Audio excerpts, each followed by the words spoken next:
Hey y'all! Well, we're here for the subjective listening segment of this series, and it's not a good sign when we're looking at the inside of the amp. And guys, I just, how many times have we had one of these cult status made in China amps on this channel that are just not good sounding amps? And I'm just baffled at how this keeps happening. And I mean, I go to threads on some of these forums. You know, if you Google search this amp, you'll find some of these 50-page forums about mods people are doing on these things, and all they're doing is like replacing the, these big electrolytic capacitors here that are on the top. And like, oh, it transformed, it gives it all this sonic goodness, and oh, it sounded good out of the box, but this really takes it to the next level, and I'm just going, oh my God, this thing does not sound good out of the box. And I mean, you saw the frequency response curves. It's got no bass. And I mean, I played some, I play like full dynamic range music that has bass, high end, cymbals, got, things that can turn shrill if the amp's not tuned well. And, that kind of music. And man, it just failed miserably. So let's start out with the really bad, which was the set of tubes that measured the best. It was that 6SD7 and the Electro-Harmonix, the EH6CA7. And just to be clear, I tried Electro-Harmonix 6CA7, I tried Gold Lion KT77, tried a Gold Lion KT88, I tried a Shugi Treasure KT88-Z, I tried KT66, I tried some Tube Amp Doctor 6CA7s, I tried those new PS Vane EL34s, it sounded fantastic in my amp. I tried JJ EL34Ls, I tried JJ KT77s. So it's not like I didn't try a bunch of tubes in this thing. And with that 6SD7, it literally made John Coltrane's saxophone sound like a kazoo. It was freaking ridiculous. So then I go look up that tube, and it's actually a remote cutoff pentode that never sound good in audio use. So why would they list it? I mean, sure, it'll plug in the socket. It might even bias up right with the same cathode resistor and stuff. But that is not an audio tube. Those are never going to sound good in an amp. And I guess for some reason it was dipping down into somewhere where it was showing on the measurement that it had less distortion. But yeah, just not a good audio tube. And remember when we looked at this graph? And I was commenting about, that's a weird looking curve. I've never seen one do that before. There's a reason why. It's because they're not supposed to do that. And that's what was giving it that weird kazoo sound, whatever, as the frequency response, or the frequency was rising, it was going into some kind of weird, distortion, reverb kind of a thing. It was weird. So next we got out the 6 SJ7s. I had 3 different kinds of those. I had the Sylvania glass bottles. Well, I had these, China ones that it came with. Then I had some Sylvania glass tube ones that had this same like solid plate. And they actually had some here because I was planning on using them in a future amp that I'm working on, another project. And they're mesh plate ones. And then we also got these little, red metal ones. So I looked these up, and lo and behold, this is an octal version of a 6EJ7, which is what I use to drive those KT120s in my KT120 monoblocks, but they're triode strapped. And then here's what the triode curves look like on this tube when it's triode strapped. And you can see it's a super linear tube. And that's why I used them in those KT120 monoblocks. Plus they have a ton of drive and they can create a ton of voltage swing, which is what those KT120s needed. So it shouldn't have any trouble driving a EL34. So put the 6SJ7 in with the KT66s, then tried it with the KT77s, tried it with the EL34s. I went through all those tubes again. And guys, I spent hours trying, because I'm going, people rave about this amp sounding great. What's not happening here? So then I took out my RP600Ms and said, maybe they just don't like these speakers. And I tried those Swan DIY 2.2 speakers I've got. And I've got a couple of other pairs of, various kind of bookshelf speakers that I've collected over the years. And none of them sounded good with it. And so then I thought, okay, let's go back to those China output tubes. And I can't remember the number. I'll put them up here. Let's put those in it and see what that does. Because they're like 19 watt rated tubes instead of 25 watt rated ones. And see, there's the thing to note as well. If you got an amp that's designed for a 19 watt tube, putting 25 watt and 35 watt tubes in them is never going to sound good because you're running them at 19 watts. And you've heard me talk about this, I don't know how many times, that ultralinear pentode tubes want to be run hard. And you saw how much better like that A12 performed when I dropped some 6V6s in it. So anyway, put the basically what are 6L6 GTs in it and started playing with the different driver tubes, and with this little red metal tube, this kind of took the edge off of the high end. At least John Coltrane's saxophone sounded like a saxophone again. But there still was no bass. None. And when I would play something like Hugo Cant Cloud that has just killer bass in it, it was like that whole track was just deleted. And the problem there is it's killing it from like 500 hertz and down. So there's no subwoofer that's going to fix that because they all cut off at 100 hertz. And doesn't have a sub out, and so you're going to get that deleted bass signal sent to your subwoofer. And I guess you could crank a subwoofer to the moon and you have like a hole from 100 to 500, and then you could fill in the bottom end with some bloated, over-gained driven subwoofer to try to cover up for that. But that's never going to sound right.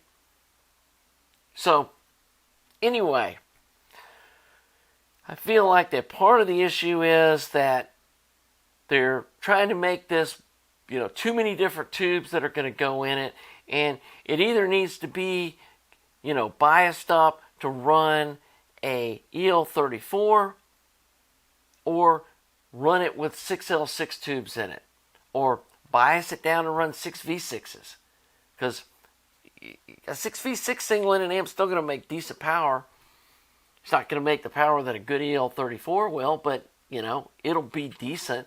And the other thing that I discovered is, for some unknown reason, they're wiring this driver tube not as a triode strapped pentode, but they're wiring it up as a pentode.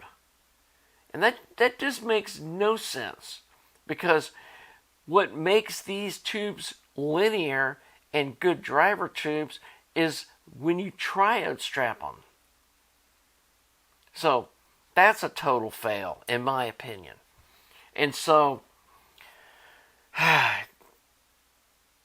this is just frustrating, guys. I mean, I just feel like it just over and over again, these things that I'm thinking, you know, the guy that sent me this, you know, we were thinking, oh, we can, you know, put some Mundorf coupling caps in it and, you know, maybe tweak a resistor or two or something, and this will be a little quick down and dirty thing. And it's like, yeah, we get to re-engineer the whole amp. And I'm not sure that fixing the driver tube issue and, you know, the output tube issues and stuff are going to get the frequency response. I think it's probably got garbage output transformers that are never going to have any low frequency response.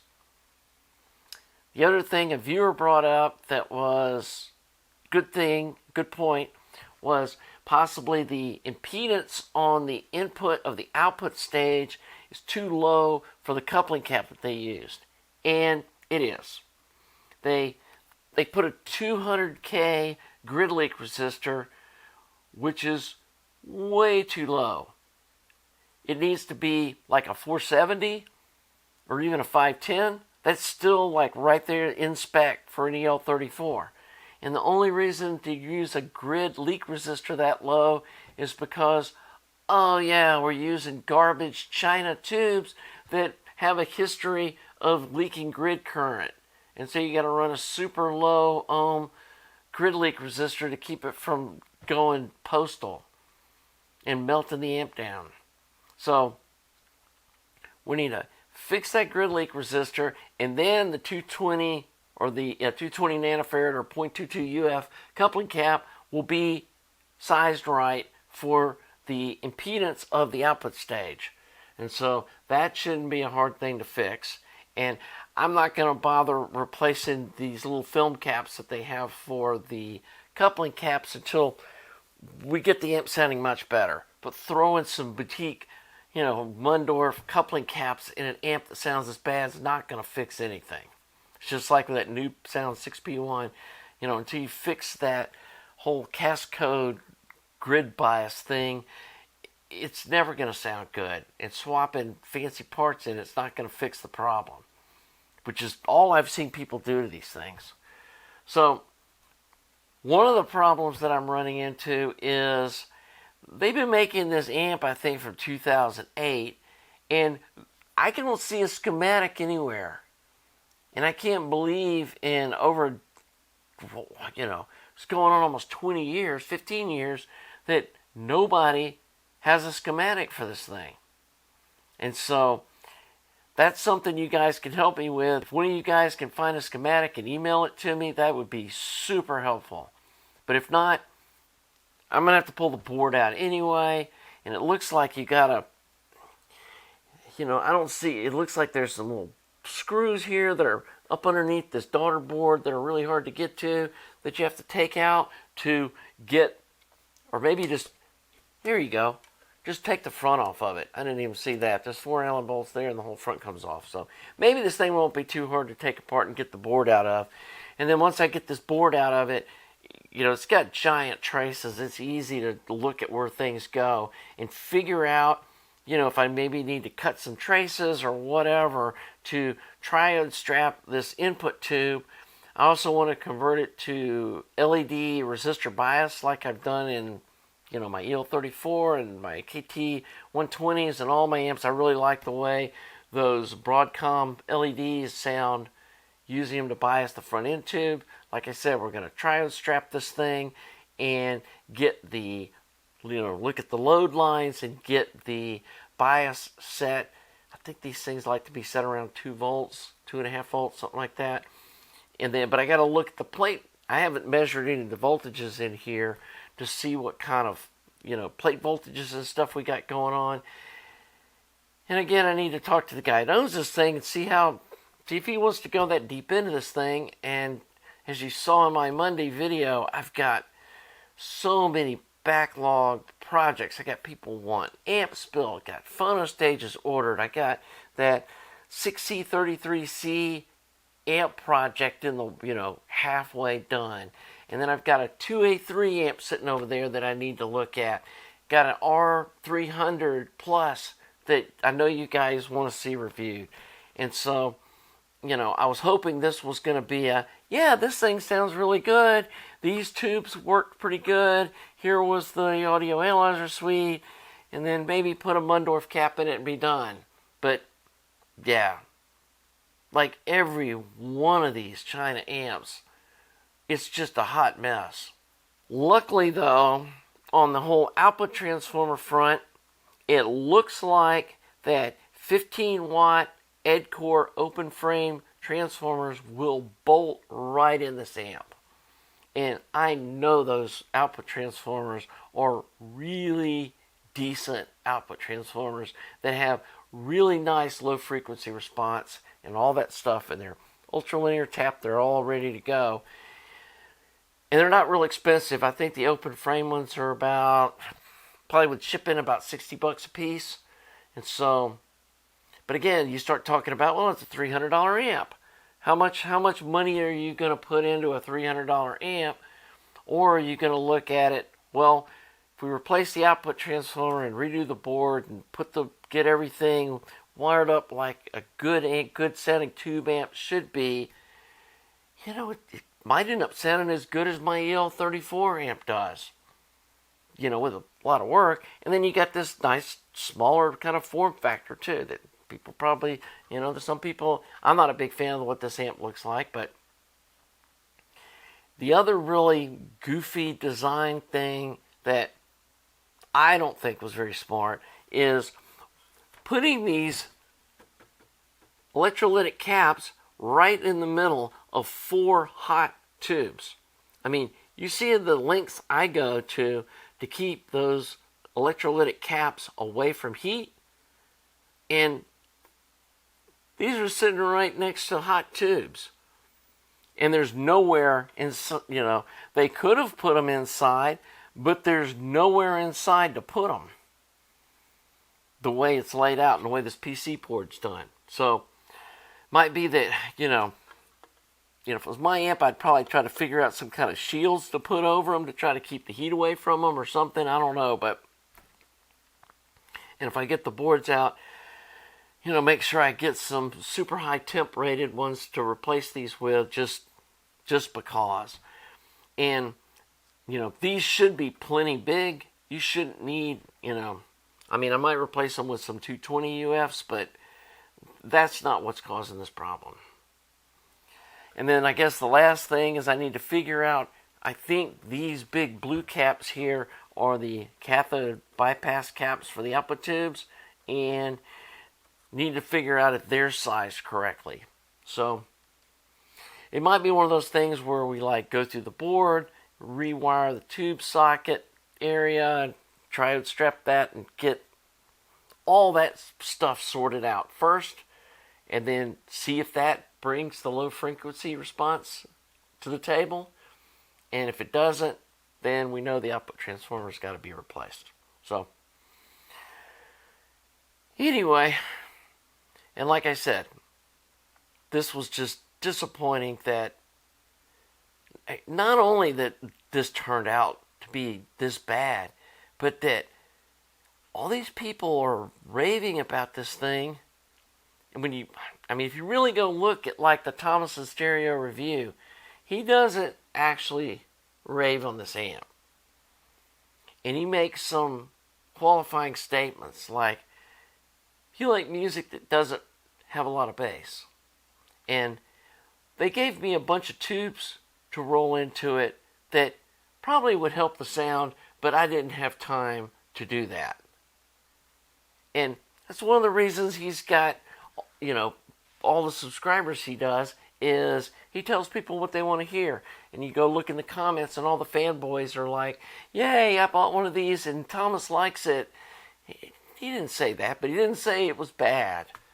And a lot of people aren't just not willing to do what clearly I don't have a problem doing, is calling out stuff that I don't think sounds good.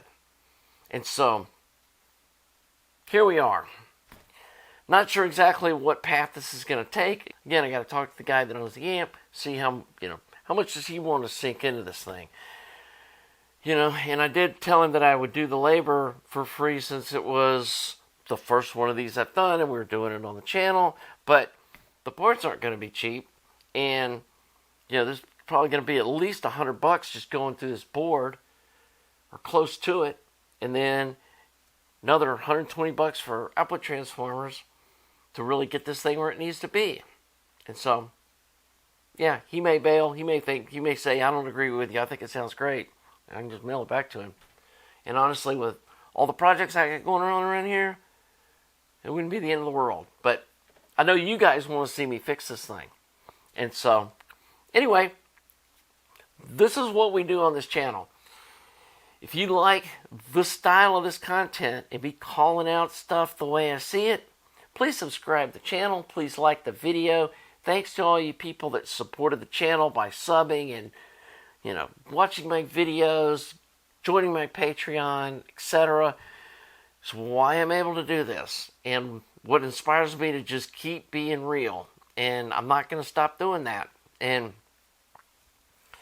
yeah, I'm sure the fanboys of this amp are going to fill up the comments. And that's fine. I got a thick skin, I can take it. But I know what a good sounding amp is, and this is not one of them.